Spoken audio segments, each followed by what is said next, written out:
Hi, thank you for watching Yoga with Elia. This is Elia, and welcome to the Key to Neck Health video tutorial. And in this tutorial, I'm really going to talk about one and most common type of neck dysfunction. There can be multiplicity of neck dysfunctions ranging from all different reasons, from trauma to lifestyle-based neck dysfunction to even just something congenital.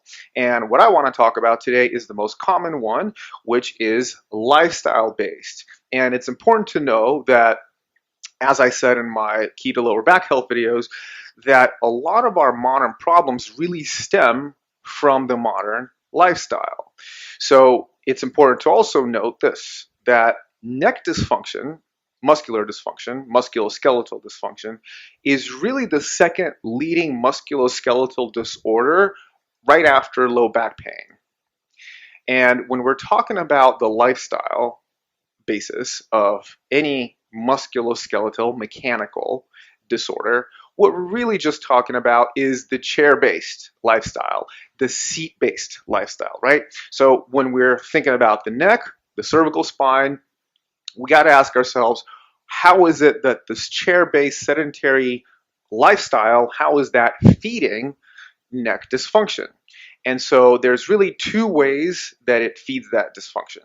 So think about what happens when you sit, and this is something you might have heard of already. When you sit, typically, everybody has computer screens in front of them. We sit with our head cocked forward.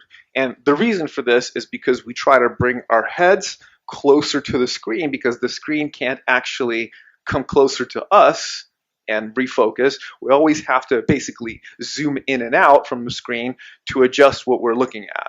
And so, as a side note to this, it's ideal that if you do have a computer work desk, that you really take the time to set up your computer so it's the perfect distance from your body where you won't need to actually lean forward and stare so closely at the screen and put your neck out of shape. But as I was saying, when you sit and you cock your head forward this way, you do it for long periods of time. Say a work day. And how long do you work typically? Well, your whole life. So you sit like this for 8 hours a day, 5 days a week minimum, a couple of decades maybe at least. And this trains your neck to retain this position because remember, the body is the kind of instrument that becomes better at the things that we train into it. So if we train it to be sedentary, it's going to be really good at becoming sedentary. So I'm going to use my spine model as I have before just to show what the skeletal properties of sitting with your head cocked forward is. So this is the spine, right? Looking forward, the cervical spine, the neck has 7 vertebrae. So we go 1, 2, 3, 4, 5, 6, 7, right? Right above here, that's the whole neck. So you're sitting at your desk and your head is cocked forward. So your cervical spine goes this way. Now, the thing about cocking the head forward this way, the forward head carriage, is you can see from this position, the nice and normal position, to this position, what we've done is we've compressed and contracted the back and we've lengthened the front, right? And you can see this even in my neck when I take my head forward anteriorly, right? The front gets longer, the back gets shorter. And what that does, as I said, is it trains the neck to retain this position. But if we got to look at it muscularly, is it overly lengthens, it inhibits, it stretches out and weakens the front of the neck, and then it contracts and hypertones the back of the neck muscles. So you end up having very rigid, very chronically contracted neck extensors on the back and very inhibited neck flexors on the front. Okay, so there's a muscular component to this way of placing one's body. The other way that forward head carriage or just sitting affects the neck has to do with breathing, has to do with dysfunctional breathing. So bear with me in this explanation for a moment. When we normally breathe in a good functional breath, you're supposed to be able to have your abdomen expand and contract with the incoming and the outgoing breath. Now, if we sit from prolonged periods and we become a sedentary person, we are no longer engaging with our breath the same way because we are sedentary. And so we lose a lot of this abdominal function with the breath. And the reason that it's important to have this abdominal movement while you're breathing is because when your abdomen moves, when you're inhaling, your diaphragm moves down and your abdomen has to push out. If your abdomen doesn't push out, you are not allowing oxygenation of the lower lobes of your lungs, which comprise about 2/3 of your total breath volume. So you're cutting yourself short somewhere within that 2/3 ratio of your full breath potential. And because of this, because the abdomen has become restricted or become untrained, if you will, for moving while you're breathing, the system, your nervous system, your physiology, all your chemoreceptors, they detect that there is a disproportionate level of oxygen to CO2, so your system goes on high alert. It detects that there is dysfunction in your breath, and that's a stress signal. And then that stress signal is again propagated down your muscular system, and so reflexively our bodies then try to inhale a little bit deeper to get more oxygen in, to get more carbon dioxide out.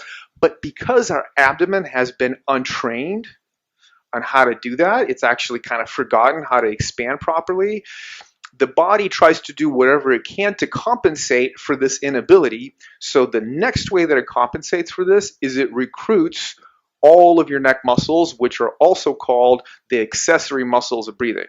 And a lot of your neck muscles are also connecting the head to the body.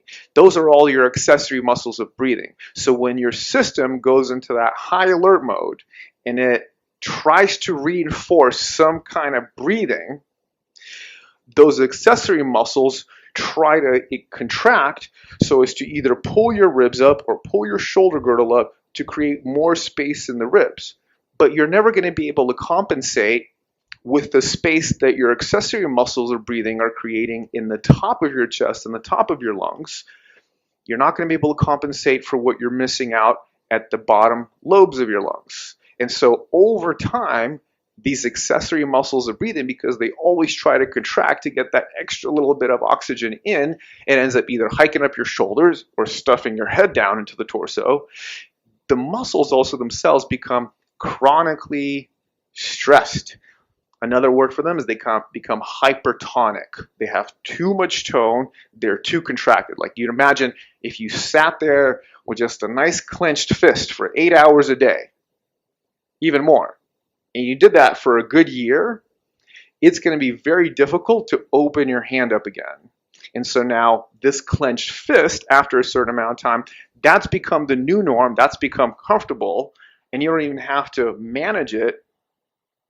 It just does it on its own. So let's look at all of these neck muscles that I just outlined, and especially look at how or which parts of the body all of these accessory muscles of breathing connect. You have the scalenes,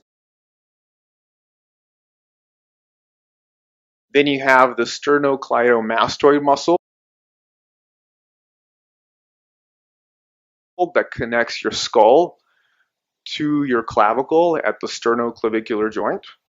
And so now that you notice what parts of the body these muscles, these groups of muscles connect, we clearly see that it's obvious they connect the head to some part of the trunk. Now, as I said, if these muscles become contracted, like a tight fist that you've been holding on for a couple of years, what we need to do is we need to release this fist. So what we need to do is find a way to lengthen and decompress these cervical muscles. And let's not forget the fact that that forward head carriage, that's also keeping the back of the neck hypertonic. So it'll also help to lengthen that.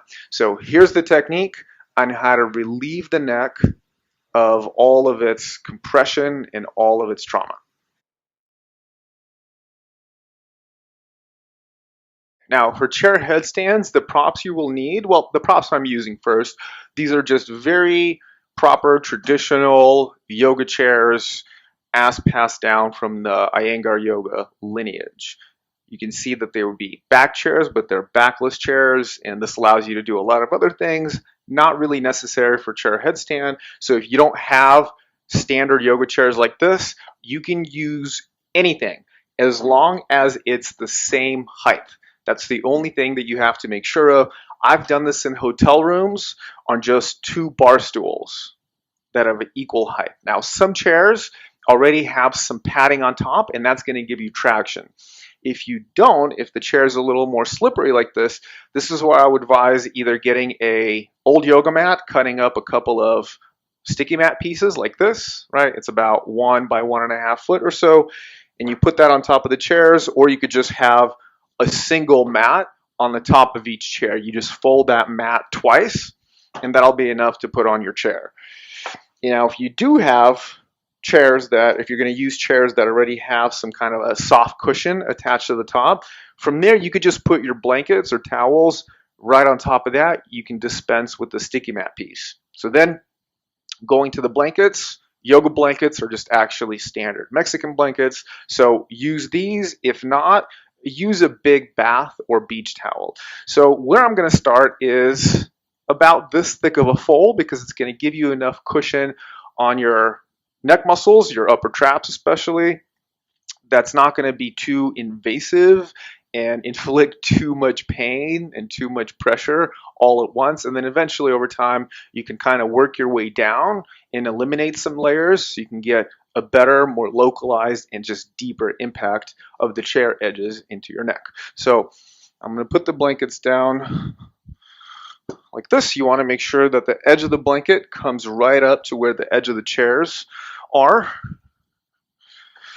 So you get that. And then the next part is, how wide should the distance between the chairs be? Now, this has to do with the width of your neck. Now, if you can tell, the width of your neck is a little more narrow than the width of your head.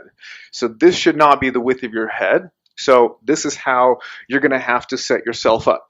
You're going to have to put your hands on the top of the chairs, drop your head down below, and then slide in backwards just to kind of feel if the chairs are bracing your neck or framing your neck properly and evenly on each side.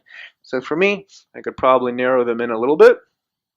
Okay, so here's the deal. You start with your hands on the top, on the blankets or on the seats, and then when you slide your head under the chairs and then you slide backwards, you want to actually land your shoulders on the chair edges before you lift your knees up. And then once you start to walk your feet closer to your face, you're going to turn your hands around, as you can see here, and you're going to hold just the seat part of your chair. Don't hold the blanket. And then you're going to walk your feet in a little bit closer, and then from here, you can either jump up or you can put up a stool, right, and get yourself up there, right? Or if you already know how to float your legs up into headstand, just bring your legs right up. Now, the other part of the setup that I haven't mentioned is that if your chair legs don't have these nice little rubber boots that keep it from sliding, put a mat underneath the chair, just a whole long mat, just so the chairs don't slide. They're not going to really feel that tempted to slide, but you want to try to avoid any unnecessary possibilities for injury. Once you get settled in, you'll actually feel the impact of your body on that part of your shoulders. Then you can take your hands off the chairs and just relax your arms down. This is one position. Another position is you can take your hands underneath the backrest, kind of in this goalpost or T position. I like this one more. Okay. Lastly, you're going to cross one ankle over the other. And the reason that I would suggest doing that is when you put one ankle in front of the other, it's going to help you tip your pelvis away from the wall, which is exactly what we want. So when you're in this pose and you finally get settled in, you want to make sure that your butt is not touching the wall. Just your feet, and that's it. And then you can close your eyes, relax your face, relax your jaw. And as Buddhist teachers would say,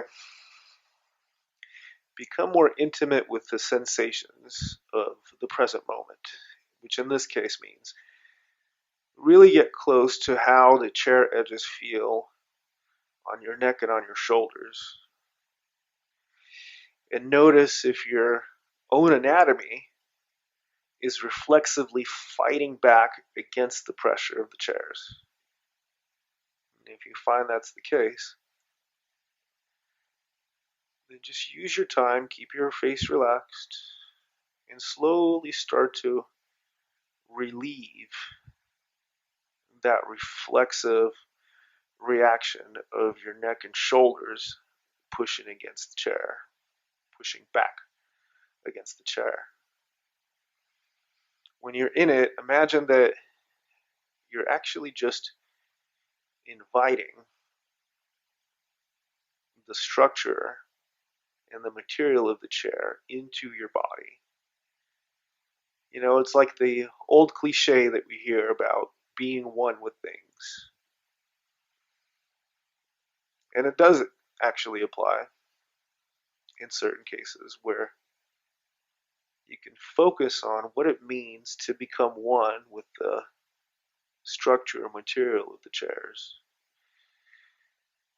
And let it interface with your body, literally let it insinuate itself into your body, where there's no obstruction, no fighting back. Make sure you're breathing through your nose, unless you're recording a video and you have to talk, of course. Relax your tongue, relax your eyes and your forehead. The main idea is to relax the neck so that the neck can actually get longer. You can actually start to feel how the top of your head is slowly approaching the ground. And the best way to relax the neck is actually to relax the face. Eyes, forehead, lips, tongue, and jaw. Those are the highlights.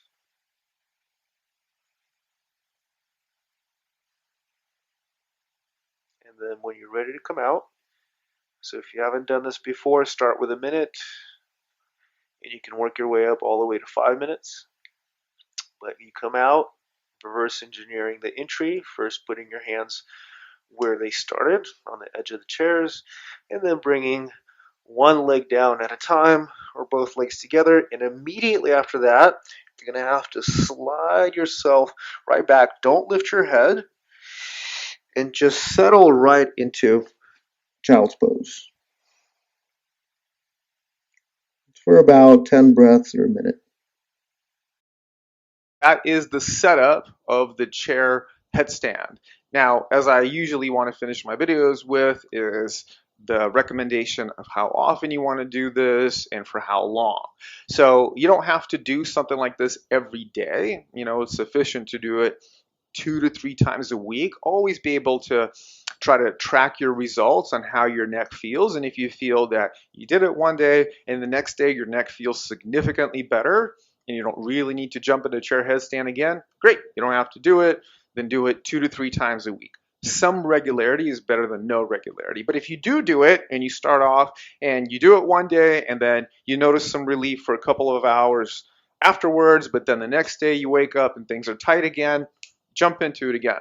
As far as the duration, you really don't have to stay in this for longer than 5 minutes. You can even do 2 or 3 sets at 5 minutes apiece, but definitely don't stay up in it for 10 minutes. There's definitely a limit of where you get diminishing returns. And if you stay in something too long, then your own nervous system is going to fight those new muscular inputs and skills that you're trying to train.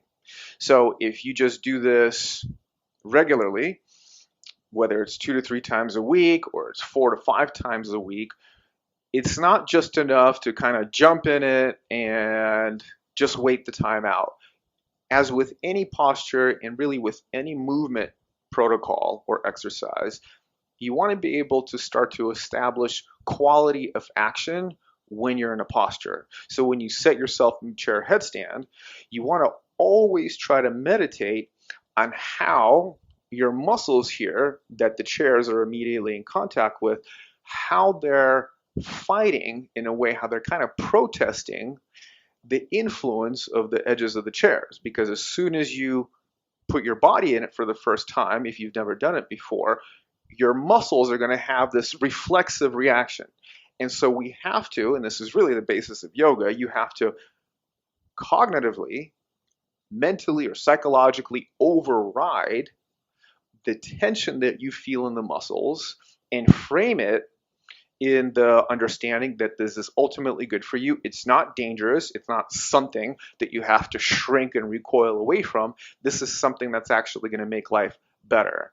So whether you put on some music or you have a quiet time or you put on maybe like a lecture, which sometimes I like to do with these kind of movements, something that can help settle you and put you into that quintessential meditative state to where you can start to build a better relationship to this musculature. You can start to really understand how with each outgoing breath, you could relax your face, you can relax your neck more and more and more, and actually notice if your neck feels a little bit longer. Like if you actually feel your head getting a little bit closer to the ground, almost like your head and your neck is being extracted from the rest of the body. So quality will never replace the quantity, but quantity won't ever replace the quality. So it's not just about doing an awesome job and being super focused, but you do it once a month, nor is it about doing it 7 days a week